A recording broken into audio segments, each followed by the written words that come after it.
시간은 없고 공부는 해야겠고 찾기는 귀찮고 책만 펴면 잠이 오는 직장인들이 위한 방송 출근길 대학원 직지신공 지금 시작하겠습니다.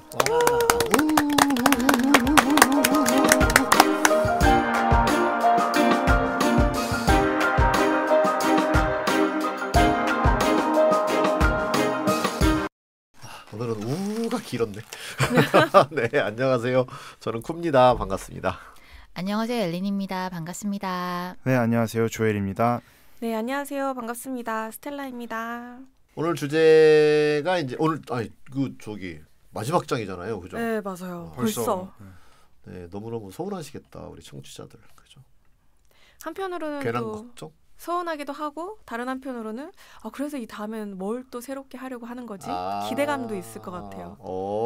뭔가 이렇게 염두에 둔 게 있는 것 같은 이따가 그 뭔가 비밀을 알려주시나요? 찬찬히 한번 찬찬히. 이제 에피소드 2에서 한번 열어보는 것으로. 네, 좋습니다. 오늘은 16번째 이 책의 마지막 챕터입니다. 16개의 챕터로 나눈 이유를 혹시 아시나요? 한 학기인가요? 그렇죠. 예리한데. 네, 이게 그래서 대학 또는 뭐 대체로 대학교 교재라고 봐야 되겠죠. 한 학기의 주제 뭐죠? 그 교과서로 삼기에 좋게 이렇게 챕터를 나눠놨다 이렇게 이해를 하시면 될 것 같고요. 오늘의 제목은 Future of Organization Development, 조직 개발의 미래입니다.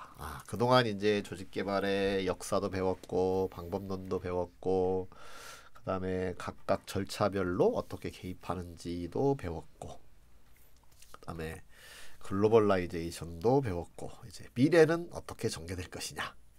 참혹 기대가 됩니다. 네. 어떻게 전망하세요? 스텔라는? 조직 개발의 미래요? 네.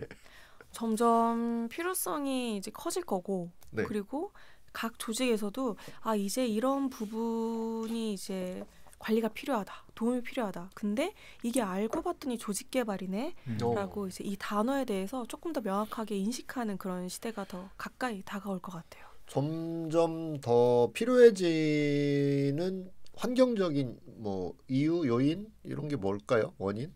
그냥 막연히 그냥 우리가 조직 개발하니까 도와줄 거야 이렇게 장밋빛 희망을 네. 그냥 갖는 것인지 아니면 어떤 근거가 있다면 네. 조직 개발을 하는 사람으로서 자꾸 조직 개발이라는 렌즈로 세상을 봐서 그런지 몰라도 이렇게 보면 도처에 그저 조직 개발 그죠? 거리들이 막 눈에 띄어요. 네, 내가 이제 뭐 망치를 잘 다루는 사람이다. 그러면 자꾸 이제 뭔만 세상을 보여? 돌아다니면서 어디 박을 못이 있나 이것만 눈에 띄듯이 조직 개발 컨설턴트다 보니 세상의 모든 것이 자꾸 조직 개발로 보이는 현상이 있기도 해요. 네, 그래서 요즘 뭐 아브라함 메슬로우의 관찰이죠. 네, 맞아요. 도구의 법칙. 네. 매스컴에서 보면은 과거부터 늘 화두였겠지만 지금 계속 화두되고 있는 이제 세대 간의 갈등에 대한 이슈 부분도 있고 그리고 최근에 우리 백분 토론에서도 뭔가 이제 특별편이 있었잖아요. 그래서 거기서도 주제가 보면은 대화를 되게 강조하더라고요.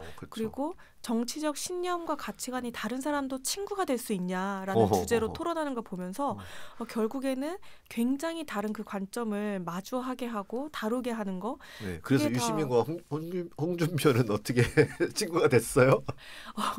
이제 딱 마음이 딱 맞는 친구다라는 것에 대해서는 두 분 다 정확하게 표현하기는 어려워하셨지만 그래도 서로의 의견을 존중하는 그런 정도의 친구는 될 수 있겠다. 저는 그렇게 봤어요. 그렇군요. 네, 그래서 그렇게 이제 세대 간의 갈등이나 뭐 의견이 굉장히 다른 것을 다뤄야 되는 것, 그러다 보니까 일하는 방식도 달라질 거고 조직 관리도 달라질 거여서 그런 관점에서 이제 CEO나 아니면 HR 관련 부서에서 왜 이렇게 요즘에 팀 관리가 어렵지? 조직 관리가 어렵지? 예전에는 이런 거 탁 지시 내리면은 가이드 내리면 착착착착 흘려갔는데 요즘에 왜 자꾸 저항이 심하지? 여기 딱 연결하게 좋게 지금 그 말을 해주셨어요. 그래요? 이 책에 뭐라고 나왔냐면 예습한 보람이 있네. 앞으로 이게 챌린지가 있다 조직에. 그 챌린지 이제 3개의 챌린지를 여기서 제시를 해주고 있는데 그 중에 하나가 변화의 복잡성이 늘어나고 있다. complexity of change. 오. 네, 그러니까 지금 그 말을 한 거잖아요. 아, 요즘은 왜 이렇게 이게 하기가 어려운지 모르겠다. 네. 이게 뭐냐면 복잡성이 늘어났다는 거죠. 옛날 조직에 비하여. 어디 수요가 더 늘어나겠죠, 그죠? 물론 잘 대응할 때만 그렇죠. 복잡성을 다뤄내지 못하면 뭐 그냥 돈만 낭비하는 일이 될 거고, 그죠? 그다음에 두 번째가 changing workforce demographic. 아까 또 스텔라가 이거 보고 얘기한 거예요? 아무래도 이제 예술의 그래요? 무의식 중에 딱 너무 딱 들어가서 보니까 준비를 하셨네요. 그래서 뭔가 MZ 세대 이슈라든지 네. 그 다음에는 외국인. 저희 회사도 외국인이 들어왔잖아요. 보리스. 그러니까 그런 이제 변화. 근데 처음에는 좀 낯설지 않을까 그랬는데 너무 그냥 당연한 듯 요즘 잘 지내고 있죠, 그죠? 서로 대화도 잘하고 농담도 잘하고. 그 다음에 changing nature of work. 이 일의 본질 자체가 바뀌었다. 그러면 이제 미래의 조직 개발은 이제 이 달라짐에 대한 이제 뭐랄까 도움, 이게 이제 조직 개발이 되겠죠. 이런 달라진 환경에서 어떻게 도와갈 거냐. 네. 좋네요. 스텔라 오늘 아주 잘 시작했습니다. 감사합니다. 네. 읽어본 보람이 있어요. 되게 땀 좀 났겠는데. 칭찬 감사해요. 네, 그러면 이제 하나씩 살펴보도록 하죠. 맨 먼저가 이제 increasing complexity of change, 변화의 복잡성이 증가되고 있는 것에 관한 이제 이야기를 해볼 건데요. 실제로 뭐가 변화가 복잡해진 건 맞나요? 조금 더 한 뎁스 더 들어가 보면 어떤 변화가 있죠? 복잡해진 게?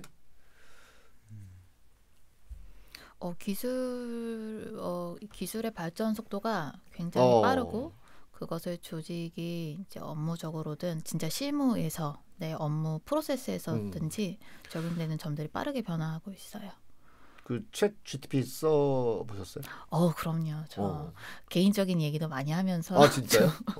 재밌더라고요. 그래서 그쵸. 업무적으로도 활용하고 대화형이니까. 네, 맞아요. 그 언어 모델이어서 너무너무 친숙하게 잘 쓰고 있어요. 네. 그다음에 우리도 보면 뭐 기술적으로 회사에 뭐 지식 관리의 노션을 도입하고 있고, 그다음에 코로나 뭐 불과 2-3년 전에 여전히 이제 그건 거의 트렌드가 돼서 줌이라든지 뭐 팀즈라든지 그런 것이 굉장히 일상화되어 있고, 그다음에 우리 뭐 서로 스케줄링 하는 것도 옛날에는 저 공무원 할 때는 이렇게 책상 앞에 캘린더 한 달치 캘린더 거기다가 일정 적어놓고 그랬는데 지금은 다 모바일로 해서 스케줄 관리를 공동으로 또 하고 있고, 이런 것들이 어마어마한 변화네요, 그죠? 네. 그리고 과거에는 보통 이제 HR 부서에 있을 때 이제 최소 3년치 자료 같은 거를 항상 인쇄해서 문서 파일처 해가지고 이제 다 구비를 했었거든요.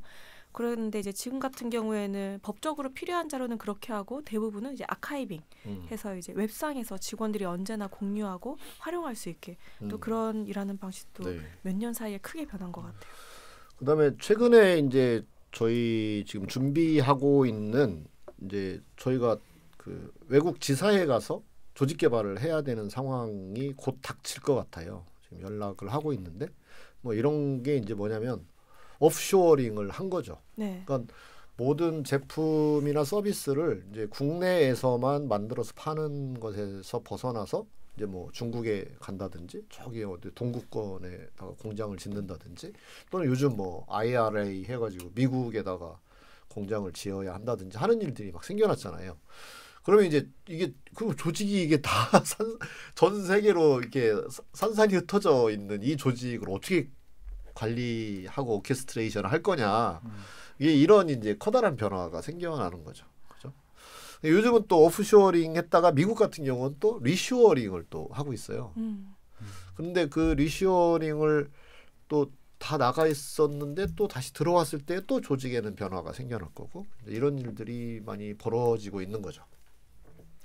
그리고 그 오프쇼어링도 뭐 과거에는 그냥 값싼 임금을 찾아서 그렇게 오프쇼어링 이야기를 좀 해야 되나? 오프쇼어링이라고 하는 게 그 해안선이 그 쇼어잖아요. 그 시쇼어 할 때 그 해안선에서 떨어져서 내보낸다 이런 뜻으로 그 해외에다가 뭔가 그 기지를 세우는 걸 오프쇼어링이라고 하죠.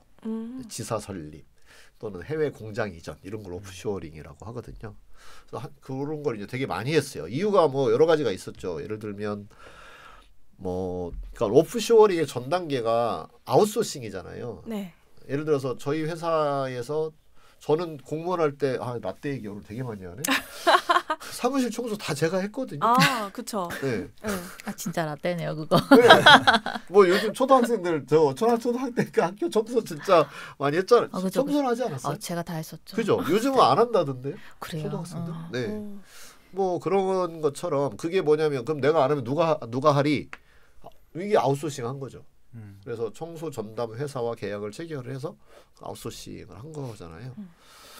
그래서 이제 뭐 그런 식의 이제 변화부터 시작을 한 거죠. 그 다음에 그 뭐 IT 부분 같은 경우 저희 작은 회사가 저희 스스로 홈페이지를 개발한다거나 앱을 개발한다거나 내부 뭐 인트라 시스템을 구축한다거나 하는데 저희가 다 채용해서 할 수가 없잖아요. 이건 아웃소싱을 하는 거죠. 계약을 체결을 해서. 그렇죠. 네.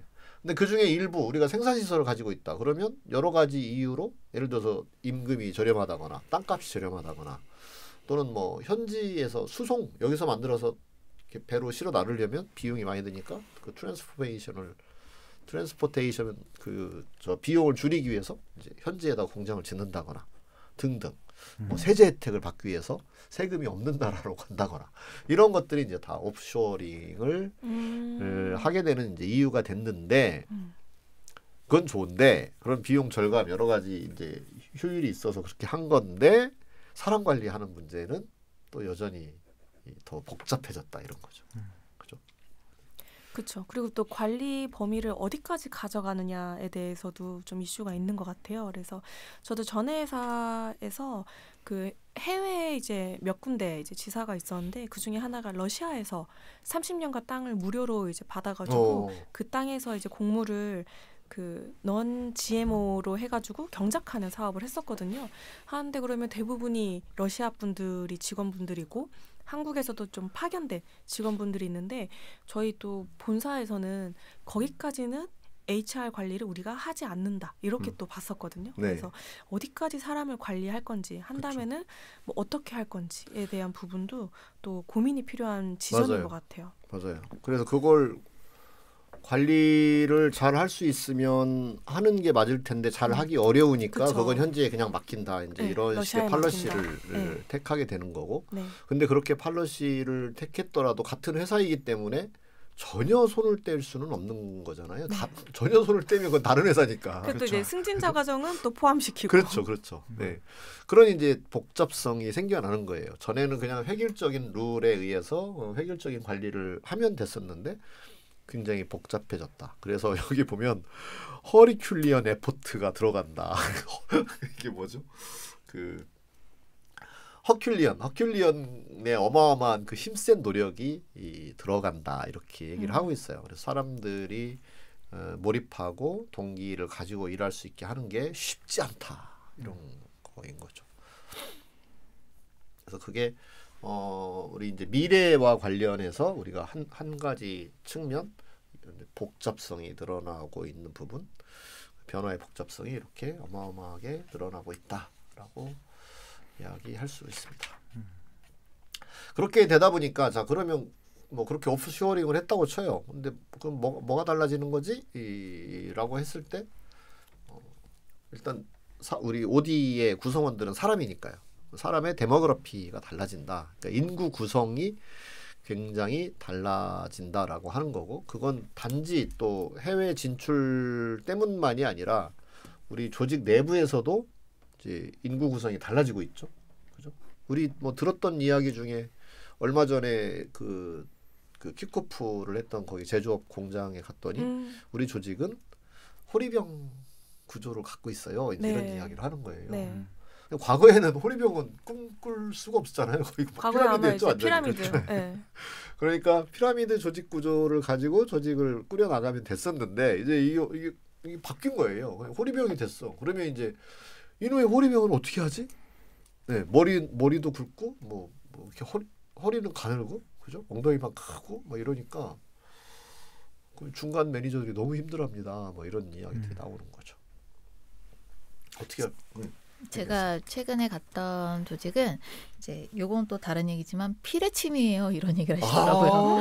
이제 피레침? 네, 피레 우리 조직 피레침이에요. 야. 그래서 이제 탑이 좀 없고 그리고 대규모로 좀 인력을 많이 충원했어야 하는 상황이었어요. 그러다 보니 좀 이제 사원급으로 이제 신규 구성원들을 많이 채용하면서 허리랑 이제 위에 리더급이 너무 부족한 상황인 거예요. 그래서 피레침형이라고 피레침형은 네, 또 처음 맞습니다. 저도 좀 들었어요. 네. 그러니까 이게 이런 변화가 이제 생겨나는 게 옛날 같으면 기업이 하나 만들어져서 이렇게 성장해 가는 데 있어서 속도가 네. 그렇게 급격하지는 그쵸. 않았을 거잖아요. 네. 과거에. 근데 요즘은 진짜 전 세계가 연결되어 있고 아이템 하나가 빵 터지면 진짜 요즘 뭐 챗 GPT 맞아요. 터지듯이 거기 네. 회사 지금 난리 났을 거예요. 맞아요. 사람들 때문에. 그런 일들이 벌어졌고 바로 이 빌딩에 있던 오늘 아까 엘리베이터에서 그분 저 인사 책임자 만났었는데 오랜만에 뵀어요. 근데 거기도 뭐였냐면 이제 한국의 지사가 설립이 됐는데 갑작스럽게 빵 2배로 인원이 늘어난 거예요. 네. 그러니까 막 조직이 굉장히 힘들어서 저랑 같이 그 문제를 해결했던 그런 케이스가 있었거든요. 그런 일들이 막 벌어지게 된다.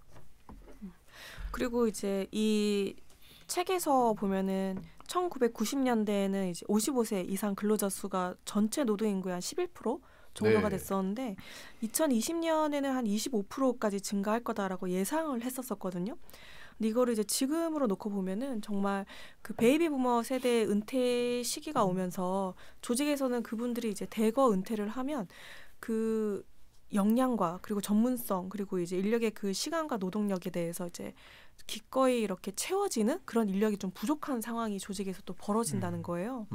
그래서 저희 아버지가 58년생인데 아직도 일하고 있어요. 계속 그렇죠. 계약 연장 형태로 해가지고 네. 그렇군요.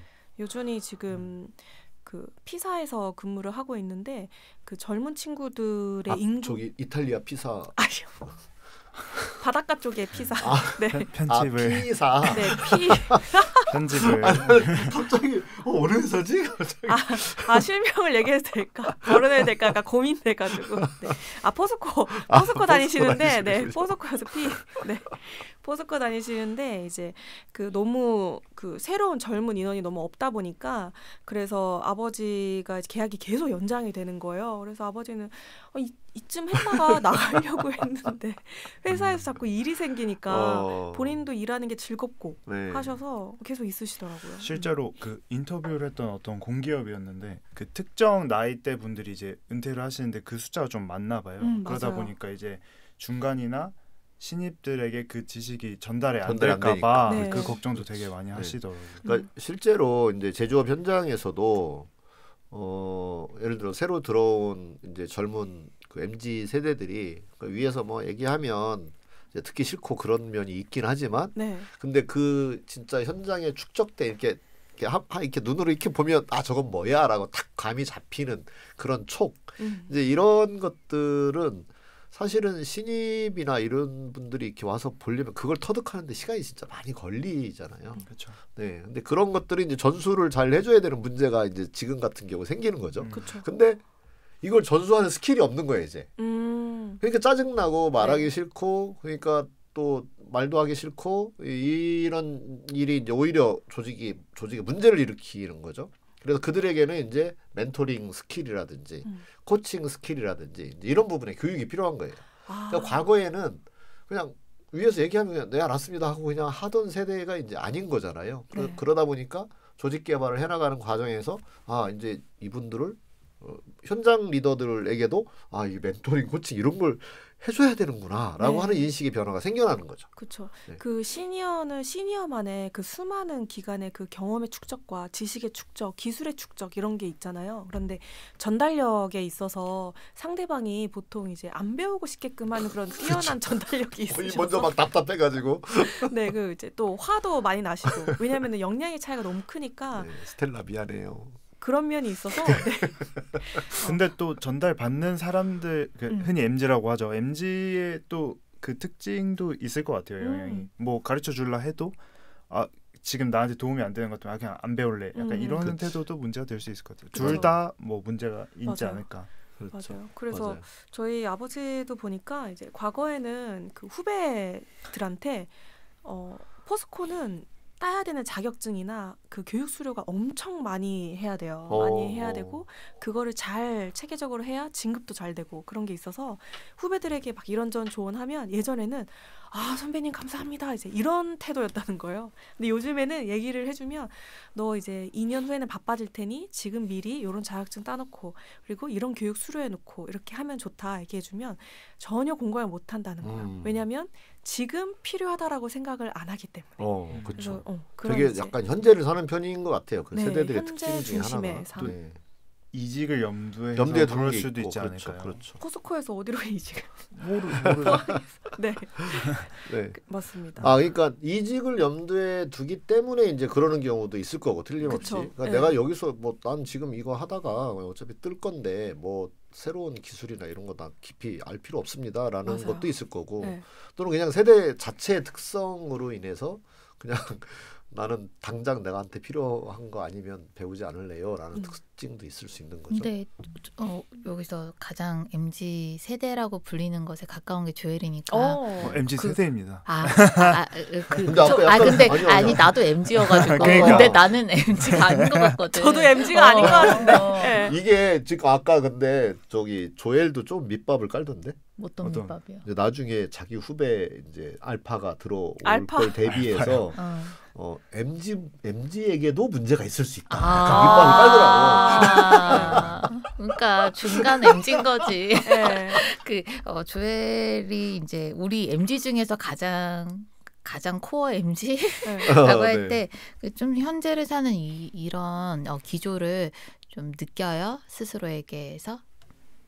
왜냐면 난 이게 이럴 수가 있나 싶은 생각이 들어서. 네. 왜냐하면 미래에 대한 어떤 이렇게 계획이나 기대감은 다 기본적으로 그렇게 가지게 되는 게 아닌가 싶어서 궁금해서 어떤 느낌이에요? 친구들 보거나. 개인적으로 MZ라는 워딩을 안 좋아하는 그러니까 게 나도. 너무 MZ의 범위가 넓기도 하고요. 뭔가 맞아. 언론에서 약간 팔기 위한 그치. 기사를 팔고 그죠, 그걸 마케팅이지. 컨텐츠를 소비하기 위한 워딩으로 쓰는 것 같아서 그런 것 같기도 하고요. 미래를 생각을 안 할 수가 없는 것 같아요. 근데 이제 특정 부분을 약간 확대해서 좀 전체로 표방하는 게 좀 문제가 아닐까 싶긴 한데. 네. 근데 요즘 근데 제가 생각하기엔 예전에는 평생 직장이라는 개념이 있었잖아요. 그러다 보니까 이제 그 직장 내에서 커리어 사다리가 그려지고 실제로 그런 것들이 존재하기도 하고 했으니까 그런 것들을 이제 듣고 그럼 이렇게 해야 저 사람이 되겠구나 하는데 요즘은 이제 평생 직장이라는 개념이 사라지기도 했고 세상이 워낙 급격하게 바뀌다 보니까 지금 내 위에 있는 사람의 모습이 제가 아닐 수도 있잖아요. 그러다 보니까 그 사람의 의견이 좀 설득력이 적지 않을까. 그 이슈랑 더 연결이 그치. 될 것 네. 같네요. 저는 그렇게 생각해요. 그러니까 그러니까 그의 라이프 스타일을 담고 싶지도 않을 뿐더러 저분이 나의 미래의 모델이 보장이 아닐 수 없는 있는 거죠. 보장이 없는 거지. 네, 저는 그렇게 생각해요. 그럼- MZ의 특징이라기보다는. 아주 설득력 있게 들었어요. 감사합니다. 네. 그리고 뭐 이제 등장하는 게 어쨌든 IT에 대한 디바이스에 대한 뭐랄까 친숙성 이게 이제 굉장히 높고 그러니까 전에는 상사에게 의존하고 이것 좀 해주세요 뭐 저쪽 가서 뭐 이것 좀 해결해 주세요 등등 뭔가 의존을 해야 될 일이 좀 많았다면 지금은 디바이스에 의존하면 되잖아요. 네. 챗 GTP에 물어보면 군소리 안 하고 쫙 알려주니까 이게 뭔가 리더에 대한 그 뭔가 존중이나 존경 이럴 필요가 사실 전혀 없어진 이런 역으로 게 의존할 되죠. 수도 있겠네요. 역으로 의존하죠. 예, 그런 것도 있고. 근데 이제 뭔가 자기가 나한테서 지식을 가져가는 역의존임에도 불구하고 행세는 뭔가 군림하는 행세를 하니까 이제 싫어 말하기 싫어 약간 이런 게 생길 수 있는 거죠. 정말 그럴 수 있을 것 같아요. 네. 그리고 저 과거 겸손해 보겠습니다. 네. 쿠는 뭐 과거 첨단 기술. 조직에서 이제 근무할 때도 보면은 이제 초기에는 이제 그 전에 2개의 직장을 다녔는데 리더나 조직 내에 제가 좀 의존을 살짝 했던 것 같아요. 의존을 하는데 하다 보니까 이게 기대치만큼 채워지지 않는 거예요. 그 의존에 대한 것이. 그래서 이제 주로 이제 시선이 외부로 다시 나가더라고요. 나가면은 외부에 제가 또 뭔가 지식적인 거나 정보적인 거나 도움 받을 수 있는 사람이 외부에 훨씬 많은 거예요. 그런 면에서 또 조직 내부에서 나보다 연차가 더 많은 사람에 대한 그 의존을 하려고 하는 그런 기대감 그런 게 이제 확 없어지더라고요. 그래서 요즘에는 그 디지털을 활용해서 이제 배우는 것도 물론 가능하지만 또 조직 밖에서 배울 수 있는 부분이 훨씬 많아서 조직 내에 이 선배한테 좀 잘 보여가지고 잘 배움받고 싶다 그렇게 생각하는 기대감이 좀 많이 줄어드는 것 같아요. 그렇죠. 이 책에서 이게 이 책이 만들어지는 되게 오래됐는데 계속 이제 업데이트 그 에디션을 새로 만들어서 이게 5th 에디션인데 5번째 그 개정판인데 MG 이슈를 꽤 다루어 놨어요. 네. 그래서 보고 놀랐어요.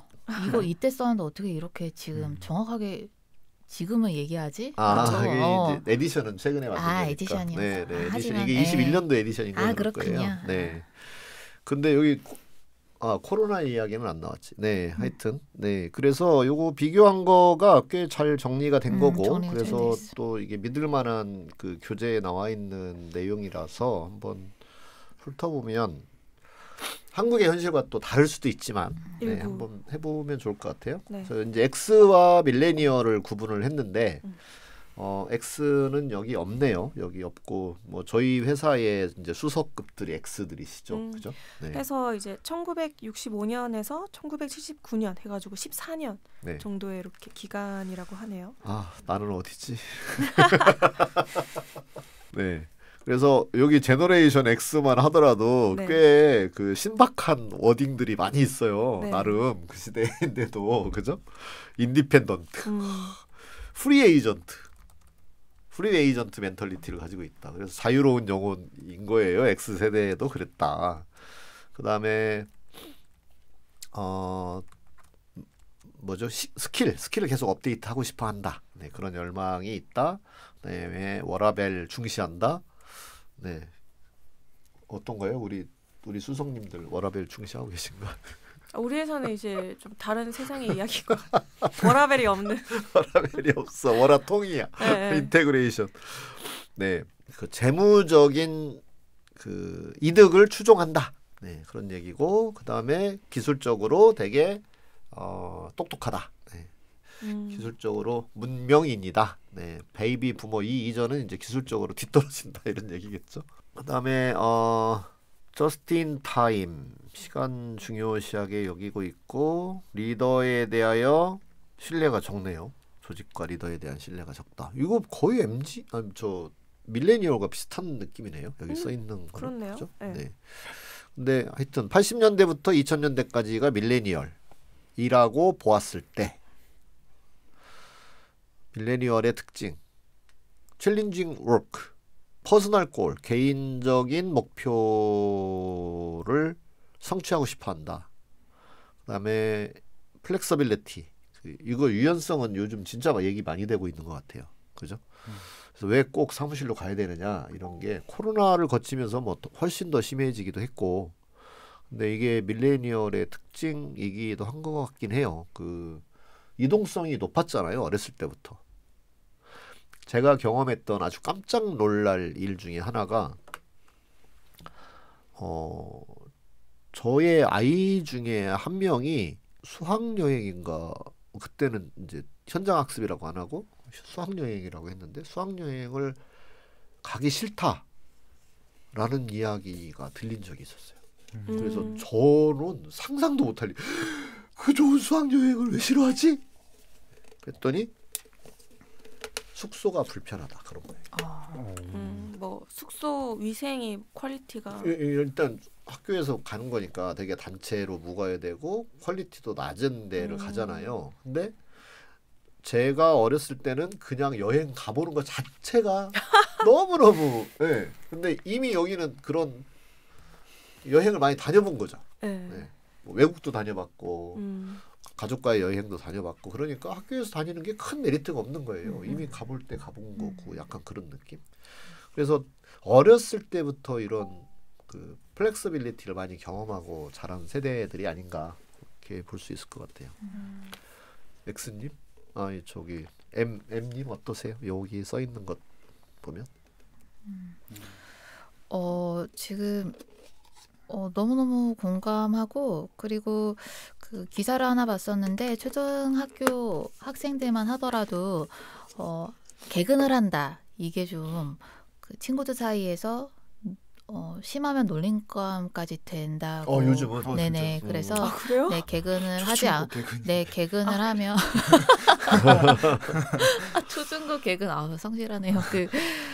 왜냐하면 개근을 한다는 건 본인들이 그 학교에 제도가 있대요. 뭐 여행을 가거나 그렇게 활동을 할 수 있는 그 제도가 있는데 그거 아예 쓰지 않았다는 뜻인 거예요. 그러니까 여행을 가지 않았다. 부모님이랑 같이 체험 활동을 그치. 하는 것을 이제 제도가 있는데 그걸 네. 쓰지 않고 그냥 학교만 나왔다는 게 그 사이에서는 좀 놀림감이 돼서 그래서 그런 걸 알고 나서 학부모님들이 또 불이 나게 막 해외 여행을 이제 이렇게 이렇게 가려고 하는 그런 또 트렌드가 약간 문제가 좀 될 수 있다 이렇게 이제 기사를 봤고 이건 좀 심한 표현이고 저는 좀 단어를 보고 그랬는데 개근 거지라는 단어까지 쓰더라고요. 개근 거지. 왜냐면 가족끼리 여행 가려면 학교밖에 갈 데가 없는. 네, 학교밖에 갈 데가 없는.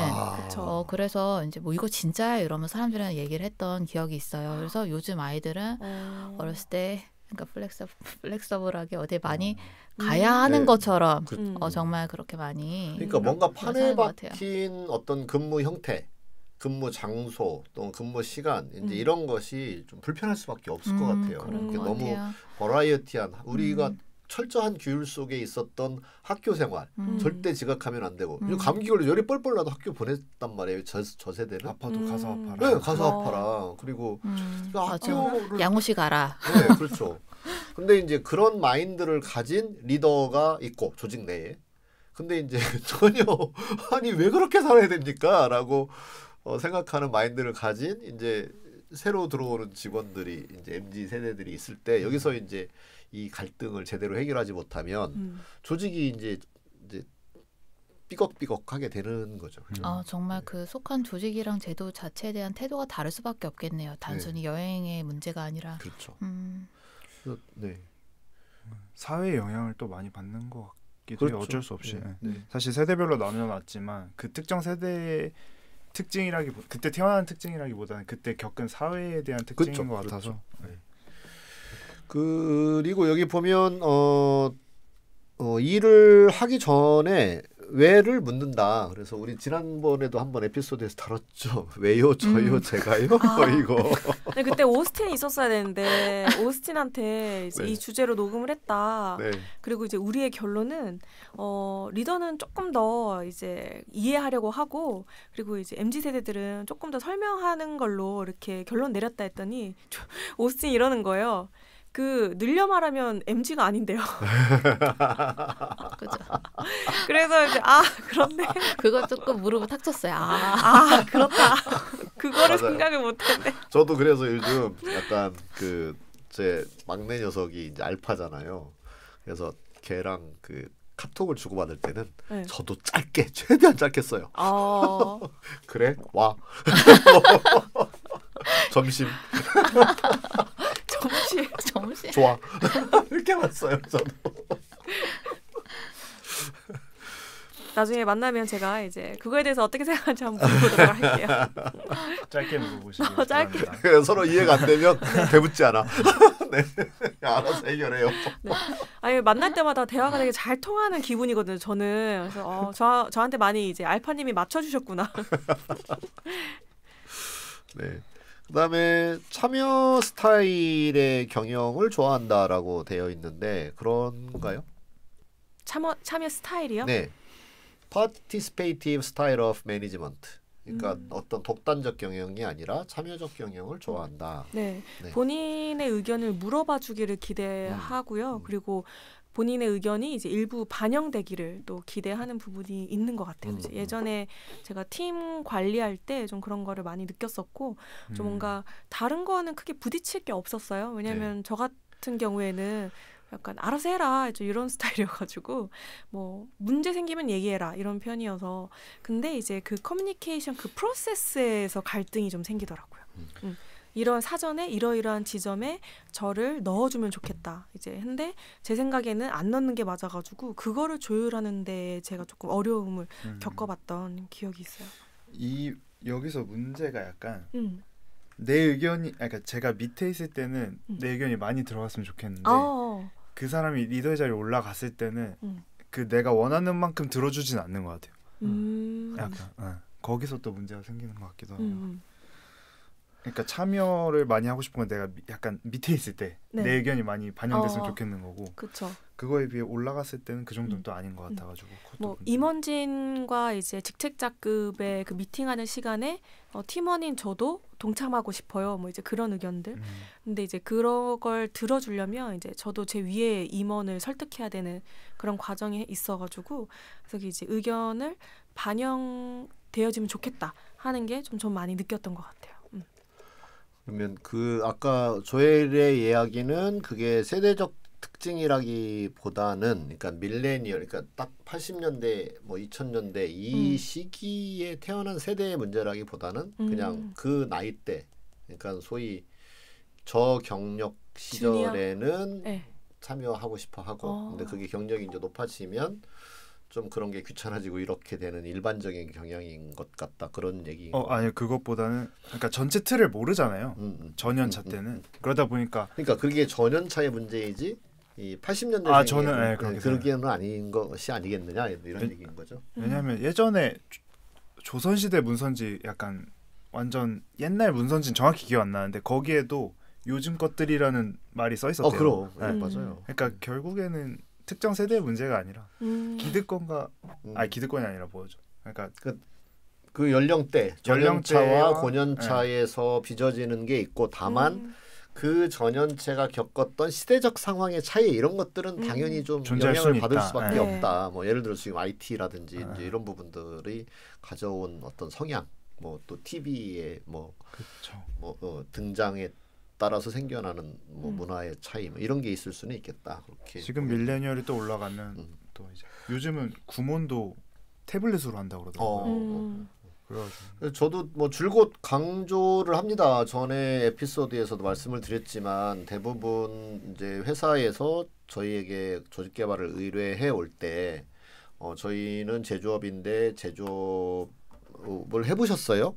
그 얘기는 이제 뭐냐면 제조업의 특징이 따로 있는데 여기에 적합한 조직 개발을 하고 싶다 이런 열망인 거잖아요. 네. 그다음에 또 병원에서 이제 의뢰를 한다면 우리는 병원인데 병원 해보셨어요? 또 똑같이 묻거든요. 네.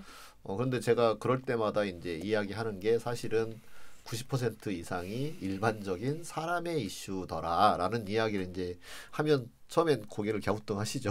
근데 이제 실제로 진단하거나 또 인터뷰를 해보면 다른 조직에서 있었던 일과 거의 똑같은 이제 이슈들을 많이 이야기하는 편이거든요.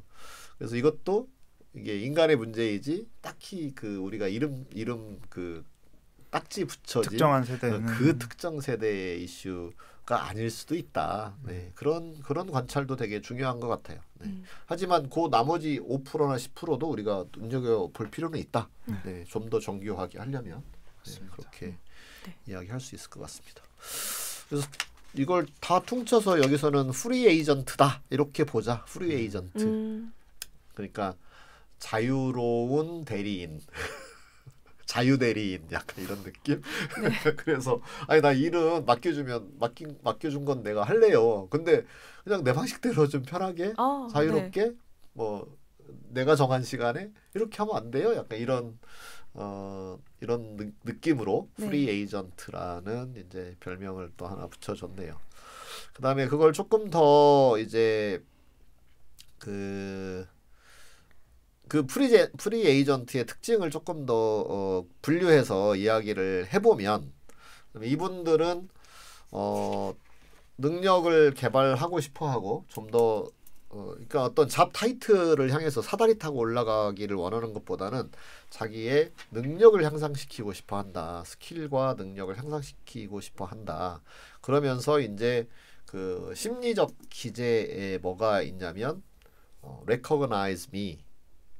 저 인정해 주세요. 저 좀 알아주세요. 그렇죠. 네, 이런 게 되게 동조하시네. 네, 스텔라 훌륭해요. 네. 제가 리더 자리 있을 때 너무 많이 들어봐서. 그래. 네. 그렇군요. 그다음에 include me. 나 참여할래요. 나도 끼워주세요. 의사결정 과정에 끼워주세요. 맞아요. 그다음에 경영 과정에도 참여하고 싶어요. 이제 이런 이야기를 한다는 거고. 그다음에 challenge me.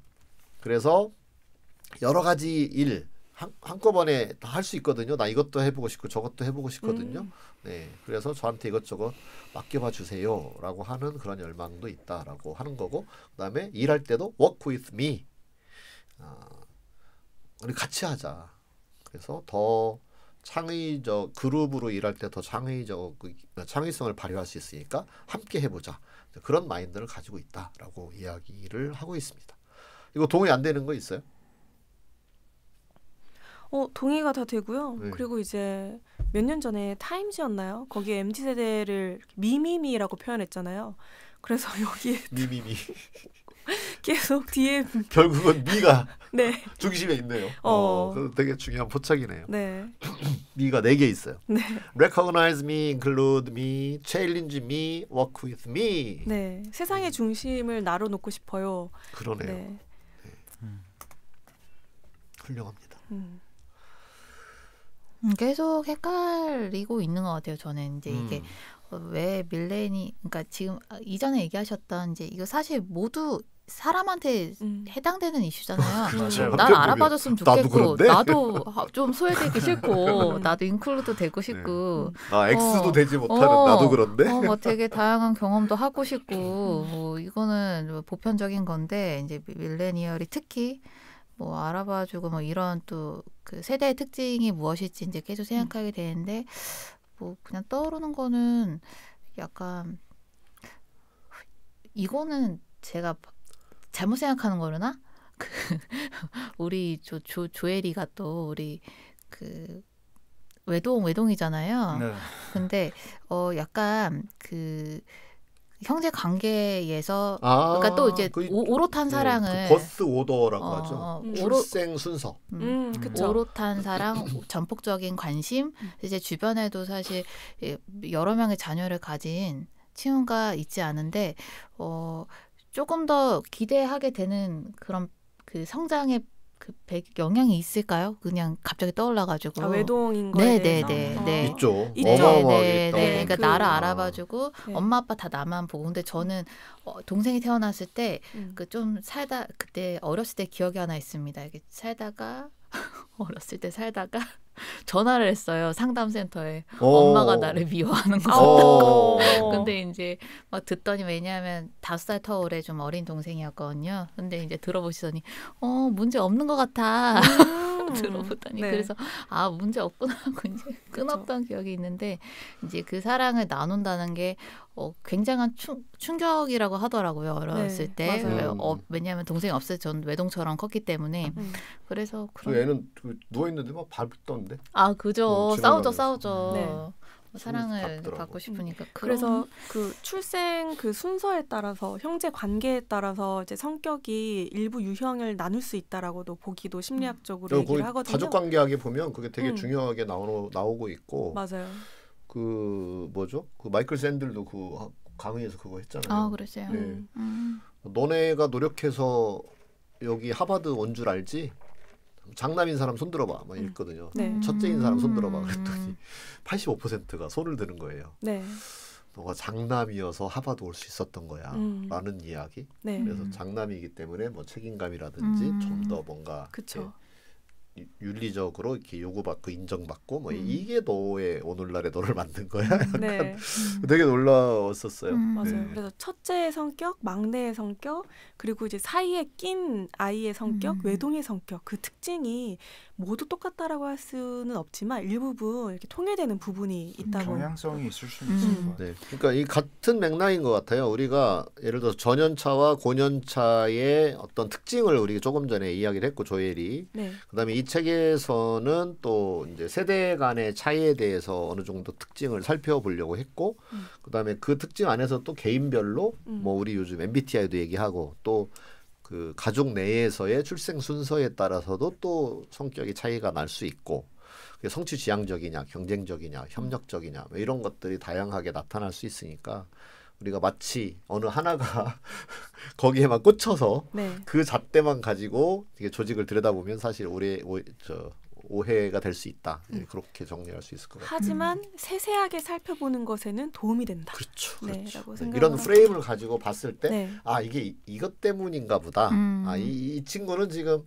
X라서 그런 것 같아라고 볼 수도 있고 아 내가 그때 얘기 들어보니까 이 친구가 둘째라고 그랬지. 뭐 그렇게 볼 수도 있고 또 지난번에 MBTI 뭐 네. P라고 그랬어. 뭐 이렇게 네. 해서 또 볼 수도 있고 다양하게 네. 이렇게 봐야 될 것 같아요. 하나의 잣대로 모든 걸 판단하려 하지 말자. 뭐 이런 교훈이 있는 것 같습니다. 요거는 떠오른 하나의 예시니까 더 큰 틀로 이제 그렇죠. 세세하게 네. 볼 때 적용해서 봐주시면 하지만 좋을 것 같아요. 이런 렌즈를 가지고 있으면 다양한 색깔의 렌즈를 가지고 있으면 다양하게 상황을 더 정확하게 파악할 수 있다. 네. 그런 거죠. 그래도 엘린이 얘기했던 그 외동에 대한 부분은 저도 외동이어서 저는 되게 이제 연결이 좀 되는 것 같아요. 외동은 혼자 자라다 보니까 형제 사이에서 이제 보는 그런 눈치라든지 약간 양보, 협업 그리고 이제 막 싸움에서 쟁취하는 것 그런 것을 가정 안에서 쟁취 맞죠? 밥그릇 장난감. 싸움 누가 많이 먹을 수 있나 네, 근데 그런 것을 회사에 와서는 왜 이렇게 밥그릇 싸움을 하시는 겁니까? 제가요? 농담입니다. 네. 해서 이제 외동의 수가 급격하게 제가요 증가하는 나왔어. 게 제가요? 왜요? 영향이 있을 수 있겠다. 네. MG 맞는 걸로. 그런 것으로. 이렇게 테스트하면 안 됩니다. 네. 근데 뭐 아니면 좋은 것 같긴 해요. 약간 뭐 논외긴 하겠지만 외동은 약간 그래서 부모님이 오히려 더 엄하게 키우시는 경우도 있는 거고. 그렇죠. 우리 조엘은 엄하게 컸어요? 네, 저는 그래요? 저도 아빠에게 외동 대우해달라는 말을 제가 했대요 어렸을 때. 오. 엄청 맞았어요 그날. 아. 그리고 쓰레기장에 버렸어요. 저도 세탁기 한번 들어갈 뻔했는데. 사랑받지만 네. 또 엄격하게 다들 크신 걸로. 저는 이제 엄격하지 않은 집안이었어서 그래서 사회생활할 때 그 사회생활 시작하면서 어릴 때 20 몇 년간 들어보지 못한 잔소리를 하기 시작하시더라고요 부모님이. 회사 가서 질문하지 마라. 질문하지 마. 회사 가서 그 내만 해라. 아버님 면담을 제가 한번 해보도록 해야 그러더라고요. 되겠네요. 맞아요. 네. 네, Z세대 이야기로 이 부분을 마무리를 짓고 있는데요. Z세대는 이제 모바일 테크놀로지를 통해서 세상을 배워간 사람들이다. 젠저스라고도 부르고 Z에서 제너레이션, Z어스 이렇게 해서 젠저스라고도 부르죠. 그래서 이분들이 또 그런 여러 가지 그들의 책임 의식이라거나 그들의 어떤 경영에 대한 기대라거나 또는 채용하는 방식이라거나 이들을 이렇게 회사에 오래 근무하게 하는 이런 여러 가지들이 달라질 수밖에 없을 거다. 네. 네. 그걸 고려를 하셔야 된다는 이야기고 이런 모든 것들이 그 조직의 복잡성을 증가시키는 것으로 영향을 끼치고 있다. 그래서 그걸 고려해서 이제 오디의 미래 이런 걸 잘 염두에 두면서 우리 오디의 미래를 우리가 생각을 해봐야 되는데 어떻게 해요? 이건 이제 뒷부분에 나와요. 그렇죠. 네. 그리고 이제 이 부분에서 보면은 그 조직개발 컨설턴트는 클라이언트와 이제 조직의 그 팀, 같이 일하는 리더 이런 사람에게 꼭 코멘트를 해줘야 되는 부분이 모든 직원을 동일한 방식으로 관리할 수 없다, 케어할 수 없다, 그것을 이제 인식할 수 있게 도와줘야 된다라는 얘기가 있잖아요. 그래서 이거를 보면서 이제 변혁적 리더십이 생각이 나더라고요. 그래서 변혁적 리더십이 이제 발달한 시기가 그렇게 가깝지 않았을까? 네, 그래서 여기 변혁적 리더십의 특징 중에 하나 더 보면은 그 개별적 배려에 대한 부분이 있잖아요. 모든 인디비주얼 컨시더레이션. 네, 맞아요. 네. 그래서 이 개별적 배려 인디비주얼라이즈드 컨시더레이션. 네, 그렇죠. 네. 그거여서 그래서 이제 구성원들이 어떤 배경을 갖고 있는지 그리고 무엇을 성장하고 싶은지 어떻게 발전하고 싶은지 그들의 욕구는 다 다를 수 있다. 기질도 다르다. 그거에 따라서 이제 통일하는 게 아니고 개별화된 접근이 필요하다라는 게 이제 변혁적 리더십 4가지 중에 한 가지인데요. 그게 또 요 부분이랑 또 일맥상통해서 리더분들의 네. 그런 변화도 같이 필요할 것 같아요. 와, 오늘 준비 많이 하셨네요. 야, 변혁적 리더십도 딱 연결하고. 때마침 보여가지고. 네. 훌륭한 연결이라고 생각을 합니다. 네, 인디비주얼 컨시더레이션. 네. 그래서 너무 퉁쳐서 생각하지 마시라. 네. 네, 그러면은 첫 번째 시간은 여기까지 살펴보고 다음 주에는 체인징 네이처 오브 워크부터 다시 이어서 해보도록 하겠습니다. 오늘도 청취해 주셔서 감사합니다. 감사합니다. 감사합니다.